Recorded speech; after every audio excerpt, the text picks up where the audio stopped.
I apologize for the interrupting part. What we found is this, is I helped a Jane in 20 minutes. Not trying to disrupt here.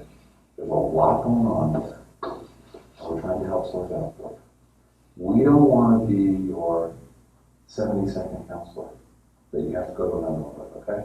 We usually try to be the last counselor to go to, not just one in the string. So we work real hard at trying not to be there. We don't want you to have to go to any other counselors. We're trying real hard here. You're in a long string. A long string of people with some impressive names and no results. And she's mad. And she says, well, you're in a long string of people with very impressive credentials and not very many results.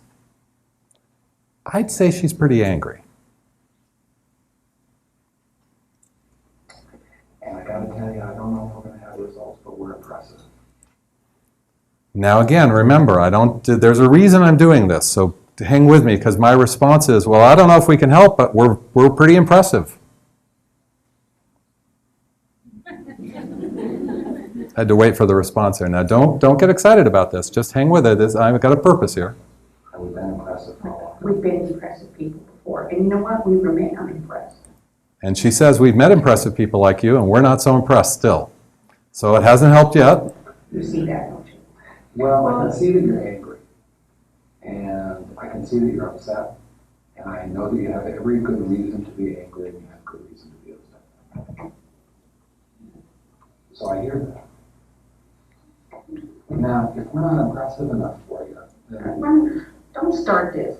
This isn't about you. It's not a matter about being impressed. So I say, hey, what I see is you're angry and you're hurt.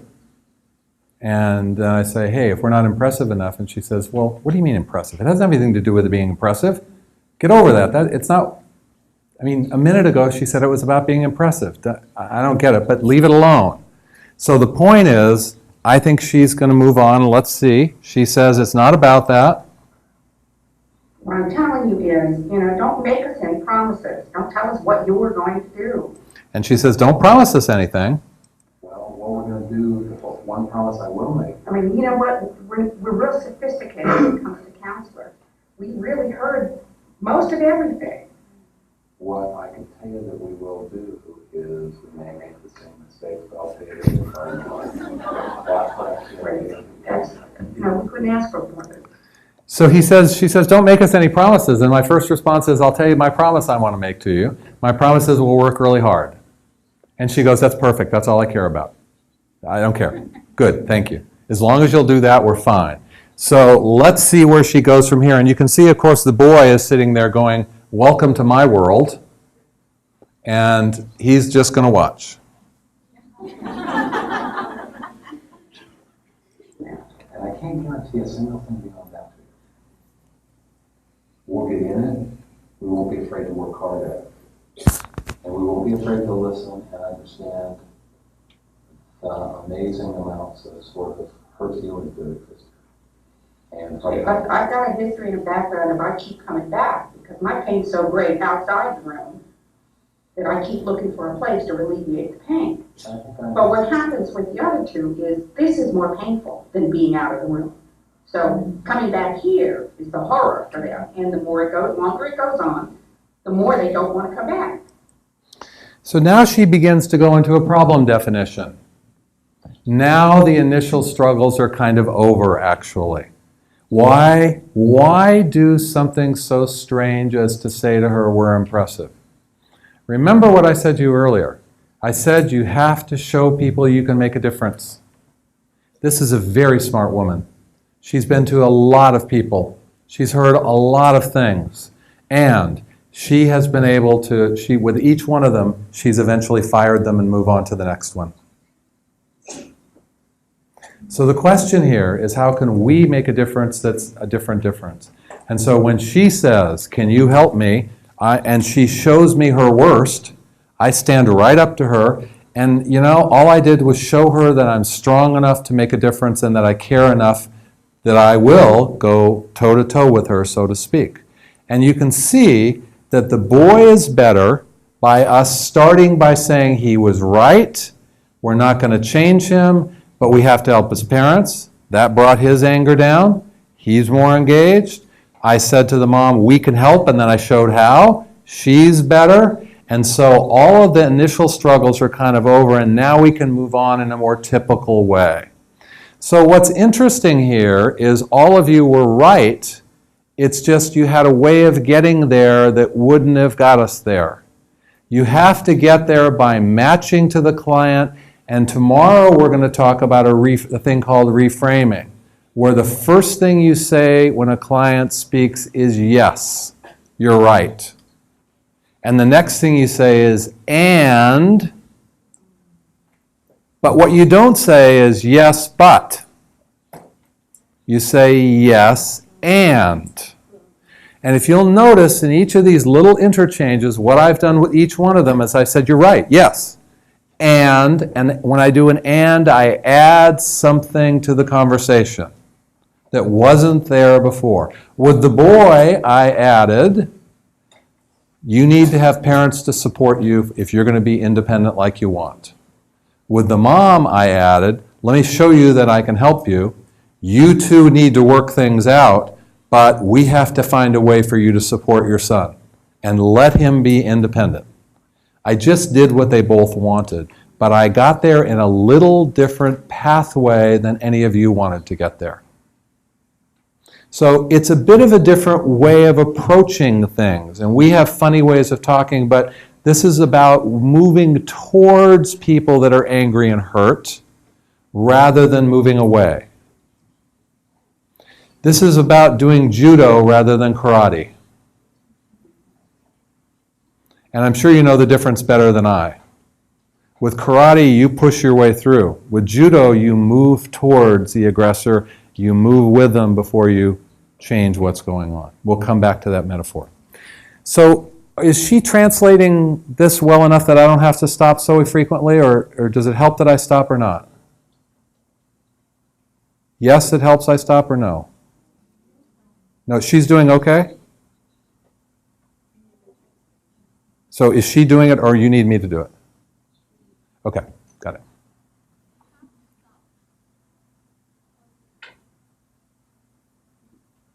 The lady from the booth just spoke. Because they're in a pattern of they don't want to feel that pain and get it out and get it over with. So basically her problem definition is who did it? The husband and the boy did it. Why? Because they're not willing to get the pain out.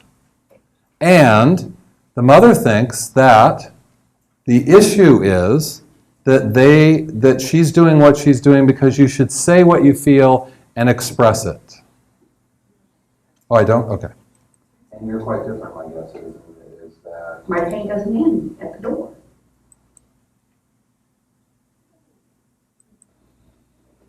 It increases. and so when you're angry at me, I appreciate I want to be helped. And that's what I was about to say, is I appreciate you telling me that I get frustrated, that I get sick and tired of this stuff.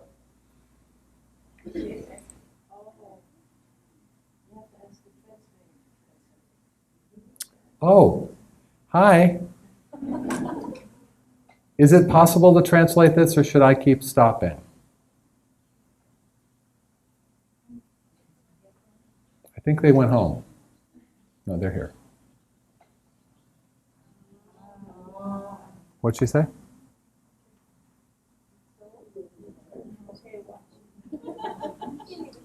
I need to do it? Okay, great.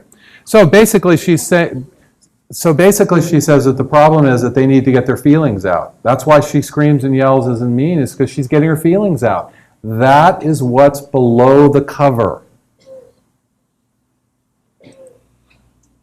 I think that's a lot. And so I just say to her in a very empathetic way, as we all would, you've been through a lot.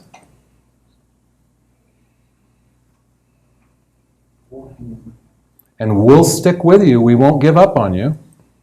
And I don't know if we can keep these two in long enough to do something or not. And I don't know if we can keep them in the session long enough to get it done, but we'll try. I mean, I can tell we'll try real hard. We'll try hard. I know that So we don't need words to understand something.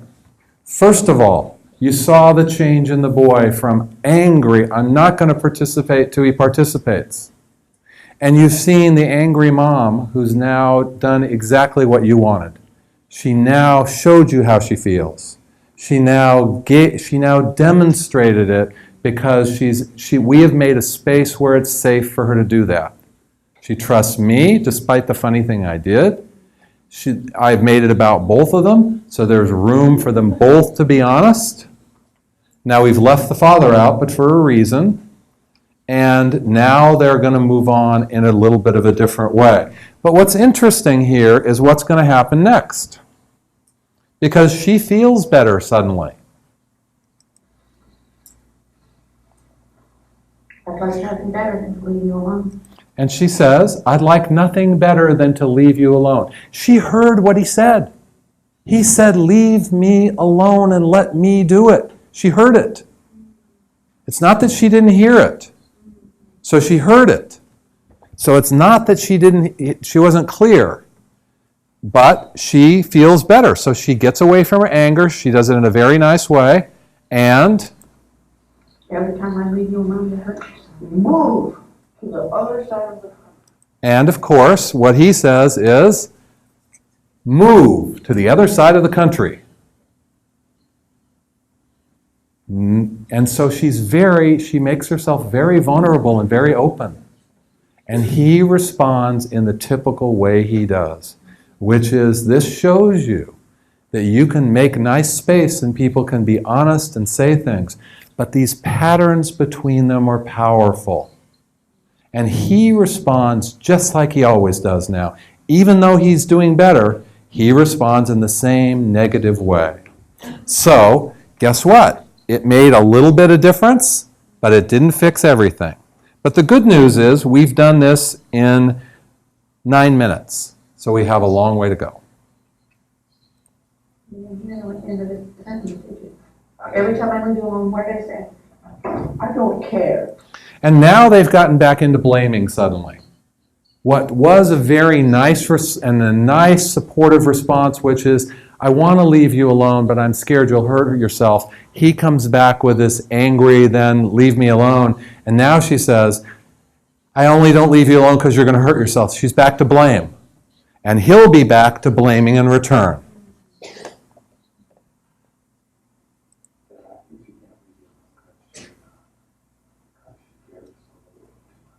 And my response is to try to do what we call reframing. So I say to him, is Ted, which is the boy's name, let me give you an idea here, Ted. I think there's a reason she can't leave you alone. Because she cares about you too much. All I've basically done is say, what's behind her behavior? What's below the cover of the book? What's behind her behavior is that she cares. It's just difficult to see, given how she does it. So what I'm doing is I am trying to be the interpreter, so to speak, in the room. I am in the room trying to show the noble intention behind the behaviors. That's a core FFT principle. Try to show the noble intention behind the behaviors. And when you do, negativity and blame go down, engagement and motivation go up.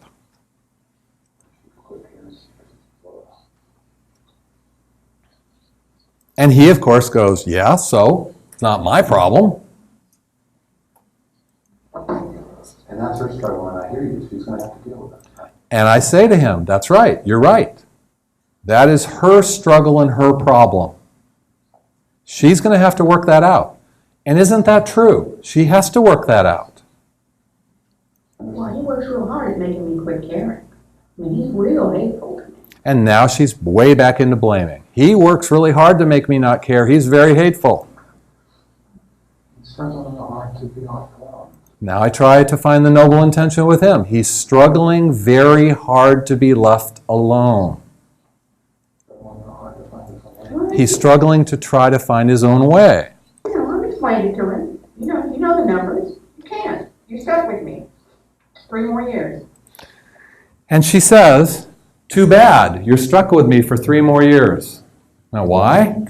It's not like he's been sentenced to prison, but he's 15. At 18, he can legally leave home. Do you know what her profession is? She is a lawyer.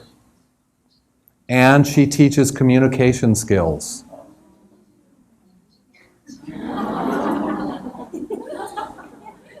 Goes to show we might be great at our work, but we may not be so good at it at home. But, so she comes back, and notice, all this is now blaming back and forth, right? So we had a nice moment, we made a good step, and now notice how quickly and how easy it is to fall back into the same pattern. And I guess that's the thing. It's the law. Well, I guess. And she said, he blows her off, and then she says, it's the law. That's what a lawyer would say. That's the thing that we want to sort out. Is that it can be 3 years of hell. It can be 3 average bearable years, or we can try to sort out a way to make it as tolerable. And my response is, so, in those 3 years we have a choice. We can make, it can be awful, it can be bearable, or we can get through it. We gotta find a way for him to be independent and be safe. We have to find a way for him to be independent and safe.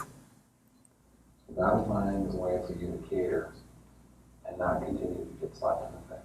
We have to find a way for you to care, and I use an expression that is, I don't mean literally, not get slapped in the face, meaning that he doesn't kind of come back at you and not appreciate it.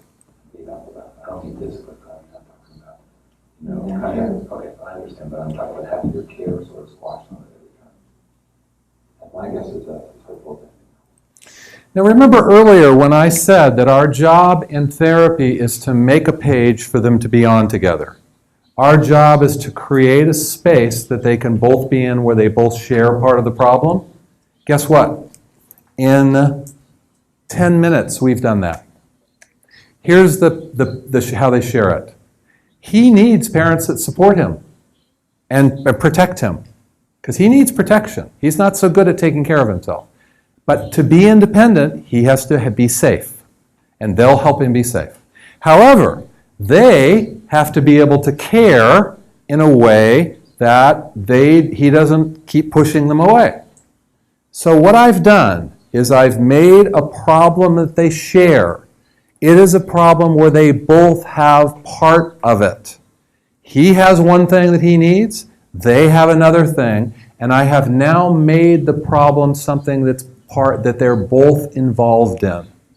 And remember, 10 minutes ago it started with the problem is him and the problem is her.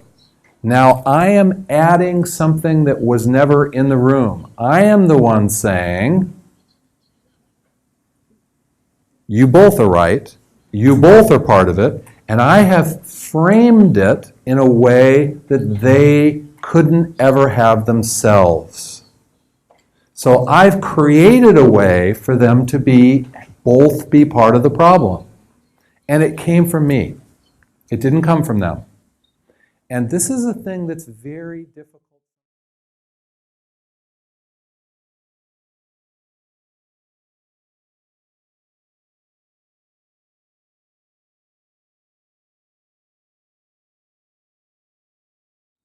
And this is a thing that's very difficult sometimes for therapists to do. To be comfortable adding something into the session that wasn't there. But if you think a little bit about it, they can't add things like this because they're in the middle of it. Think a little bit about your own life with your husband, your wife, your significant other. If you have difficulties, you're very good at knowing what they should do different, but you're not so good at knowing your part. They're very good at knowing what you should do different, but they're not so good at knowing their part. And together, neither of you can find the common ground because you're in the middle of it. The unique opportunity the therapist has is to bring a point of view and a perspective that they can never have on their own, which is you can find the common place that they can both come together and without blame both be part of things. And so, as you can see, that can happen very, very quickly if you're active and if you look behind the behavior for the noble intention that each of them have, and if you think about if you look at them as a unit, not as individuals, and if you look at the pattern between them, not what's inside of each of them. So by doing that, that allows you to bring into the room a way and a place where they can come together so they can have an alliance between them. So they can be motivated, and they can be motivated to work together. Now, I hope that makes some sense, because you can see if you're active, it can happen quickly. And if you're willing to offer this, and if you're willing to engage and put something in the room that's not there, this can happen fast. But you have to listen in a particular way. You have to be brave enough to step up and not just follow them, but lead them. You have to lead them somewhere. And you've got to be comfortable doing something that they didn't say. And you have to know that only you can find the common ground. They can never do it themselves because they're in it. For those of you that have studied family therapy for a long time, you know the name Gregory Bateson, right? Gregory Bateson is the anthropologist that was the architect of how to think about the space between people. And he had a very interesting quote. And this is a funny quote, so it's a bit of a metaphor, so bear with me. He said an interesting thing. It's only the fish that don't know that it's water in which they swim. What that means is that if you're the fish, you're just hanging around. But if you're a person looking at it, you can see the bowl in the water that they can never see. And that brilliant metaphor is a suggestion that we see something that's unique. We have a unique perspective. If we can find a way to put it into the conversation and to put it into what goes on between them quickly. And as you can see, FFT has a unique way of focusing on just what we need to do at the beginning. Reducing blame and negativity and finding the common page or the common space between them. But no therapy is finished after 11 minutes. Otherwise, we'd never make a living because we'd see 10 people an hour and it would go too quick. And besides that, remember I said it must go around and around, right? This is going to go around and around a few more times. So let's watch. It only has a bit to go, so let's watch how it goes the rest of the time.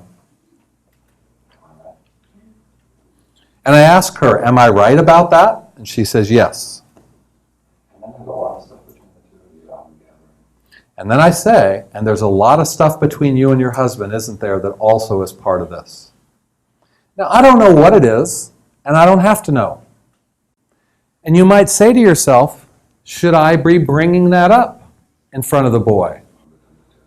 There's a lot that's gone on between the two of you. And she says that's right. 21 years of it, meaning that she and her husband have been struggling. They have been married 21 years. They've been struggling and fighting that long. Notice, she doesn't worry that I bring that up. And we're going to find a way to set that in some place so that you have the ability to figure out to do the job. And I say, and you know what? We're going to have to figure out some place to put your struggle between you and your husband so you can help your son. Isn't that true? Yes. That gets in the way. So I'm going to be brave. I'm going to be the one that says it's there, and we have to put it somewhere. I don't know where yet, but we have to put it somewhere. And that's like asking for superhuman effort on your own. And I basically say that's really hard to do. There's a lot happening here. How we can get him to, how we can get you guys to comfortable let him And so now we've gone to a little bit further. I took about a minute out and I said, so here's our challenge. We have to figure out a way to help him be independent. Notice, I'm not saying many new things at this point. You don't have to say a lot. You just have to keep the common theme, and that word is a word that's going to be everywhere in our discussion tomorrow. Theme. Notice, I'm not asking for details. You know why? People fight over details. I'm trying to keep them from fighting so that it's a different conversation so they're engaged. I'm trying to keep them from fighting so there's no blame and negativity. If I ask details, you know what they're going to do? I didn't do that. Yes, you did. No, you didn't. Yes, you did. No, you didn't. Yes, you did. No, you didn't. Right?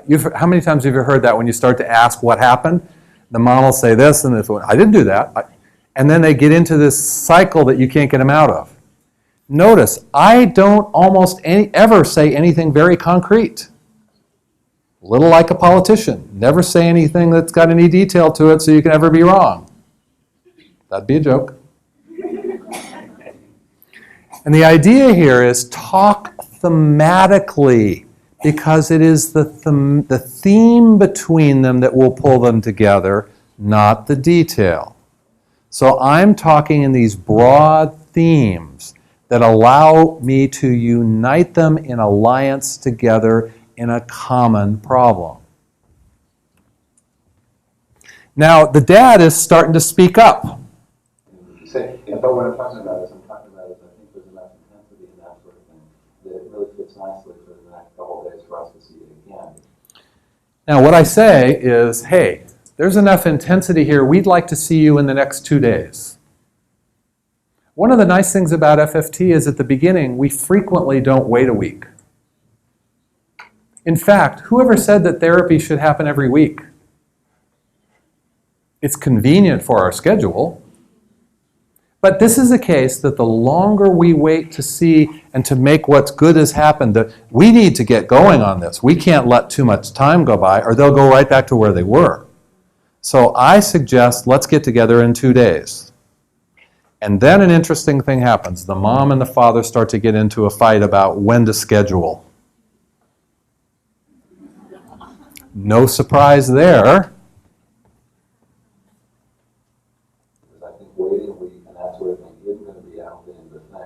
So I say, waiting a week isn't going to be good. So why don't we get together earlier? And then I do a Tom thing, not an FFT thing. I say to the father, by the way, what was your name? Not good. Trust me. Don't do. This is not FFT. Don't do this. And he says, Gary. Now this is really funny. Because if you want to see whether or not this 11 minutes made a difference, watch. And I say, I'm terrible with names. Name tags, write that down in your list. Well, that doesn't need translation.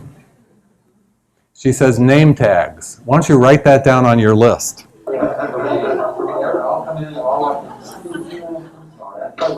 The most basic thing. See what I mean? You're just not as impressive as your name. And then she says, see what I mean? You're not so impressive after all.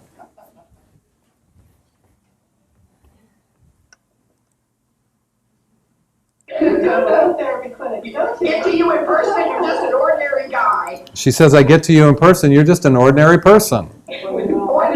Ordinary sensibility. You forgot them. I didn't think I was impressed. And then my response is, hey, don't get confused. I didn't say I was impressive. I said we were impressive, not me. So what's nice here is if you want to guess, what's our goal? We want him to come back, right? That's our objective. And where we started, the boy was screaming. The boy was screaming 12 minutes ago. And in 12 minutes, by following this different pathway, not only is the boy better, and he will come back now, but the mom is better, even though she was not so happy with me at one point. By moving towards her unhappiness engaging her with respect, but engaging her and not backing down by being willing to offer a common place that they can both come together. And again, I'll talk about the dad in a minute. What's happened is now she's willing to joke with me in a way that's very equal. What's nice is that's fine with me. I don't care who makes fun of me, it doesn't matter to me. It's not about me, it's about them. So I see all of this as a good sign. And notice, she's not doing it with meanness now. She's doing it with fun. Now, it has a little bit of an edge to it, right? It's sort of like, ha-ha, gotcha. That's okay, no problem. So, it is possible, it is very possible, that if you pursue, if you know what your objective is, and notice, one of the suggestions that was made was, why don't you have the two of them talk to each other? Look what happened in the brief minute they tried. They got caught up in the same old pattern. As long as I was helping, they could do okay. And so, I was very active. And notice, I probably talked more than they did. And in this case, that was good. In this case, that was what helped create a space. In a different family, that degree of activity would have been a mistake. In this family, that degree of activity was part of the success. So, I knew what the goals were. I wanted to reduce the within-family risk factors. I knew that what I wanted to do was make a common space for them. I didn't know how. I had no clue how. I go into the room with that single goal. I don't ask them to communicate. I don't ask them to express their feelings. They're already very good at that, and it doesn't help them.